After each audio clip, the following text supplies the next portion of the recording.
Hey guys, welcome to SBC Sports Talk, where we will be debating about the Red Sox newest acquisition of Nathan Eduardo for Pawtucket prospect Jalen Beeks. I'm here with my co-host Connor Sockleban, Nathan Lawick, and Calvin Dragathon. And what do you guys think about this new accusation for the Red Sox? I think it's a great move. I personally do not have confidence in that, like Joe Kelly and those guys that have to pitch in the 7th and 8th innings. I do have confidence in our closer, Craig Kimbrell, but besides that, they don't have a lot of confidence. And in big games, when you need big pitchers to step up in the bullpen, I don't know if we have that besides Kimbrell. So I like this move because now we have somebody that we can have confidence in the back half of that bullpen besides Kimbrell.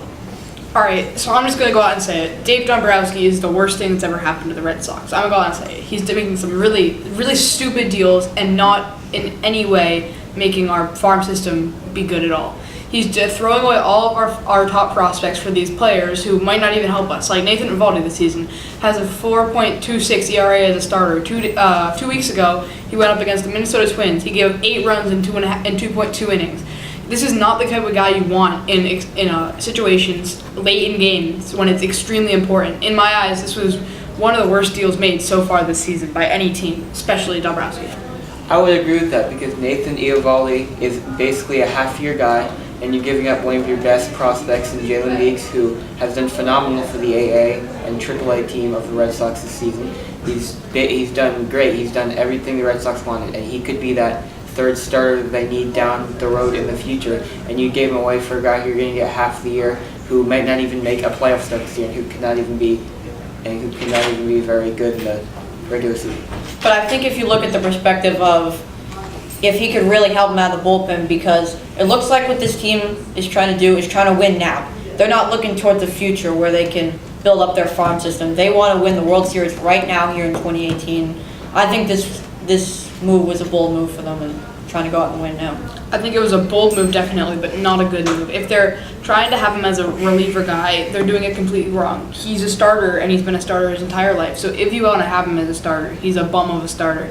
And so this season he's like 5-5 with a 4.26 ERA, and for the Rays. So he's not a very good starter. He's not a consistent starter in that. So like if you have him as a reliever, if you take his stats being a starter and how he wasn't able to really be consistent in any way, that is not what you want in a bullpen that needs to lock down games late in the season.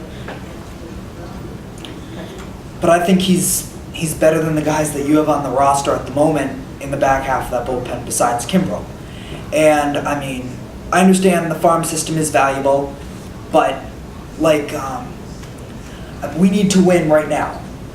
And if our team is still young, but they want it now, and I think if they want it now, this is the right move. And now they have somebody that they can have confidence in. Because I don't consider like Joe Kelly or Thornborough somebody that I can have confidence in going into that 8th inning. And if they feel that they have confidence in this guy that they just signed, Nathan Eovaldi, then I think that made it worth it. Now, the question with this accusation is, how far will the Red Sox go? If Dave Dombrowski continues doing dumb stuff like this and starts renting players and on the trade deadline signs 5 more bums, then we're going to get out in the divisional round. But if Dave Dombrowski's actually smart and plans for the future and maybe saves all of our players that are actually good, so doesn't give away any of our top players, then we have a big chance of going deep and making it to the World Series, if not winning the World Series. Remember, we could be facing the Yankees in the first round of playoffs. The Yankees just acquired Zach Britton, who is one of the best shutdown setup and closers in the MLB, and they got him for some of their best prospects. They're trying to win now, and they just made moves that could make them go now. And if the Red Sox are the best team in the American League with this shaky bullpen and with Nathan Eovaldi, then they could get bolstered in the first round then they could get bounced by a team with Gary Sanchez and Aaron Judge and Giancarlo Stanton and a really good pitching staff back there to defend those guys. Oh yeah, and one more thing.